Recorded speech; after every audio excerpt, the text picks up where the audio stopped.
और वहीं वज़ीर-ए-आज़म नरेंद्र मोदी ने मशहूर इस्लामिक स्कॉलर मौलाना वहीदुद्दीन खान के इंतकाल पर इज़हार अफसोस किया है।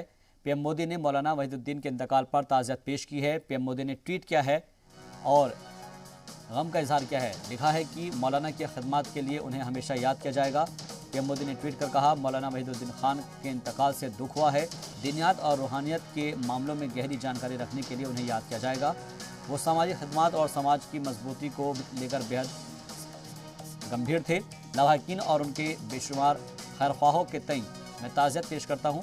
मौलाना वहीदुद्दीन खान का गुज़िश्ता रोज़ 96 साल की उम्र में राजधानी में इंतकाल हुआ और हाल ही में कोरोना वायरस से पॉजिटिव हुए थे वो, जिसमें मौलाना वहीदुद्दीन ने कुरान का अंग्रेज़ी में आसान तर्जुमा किया था और कुरान की तफसीर भी बयां की थी।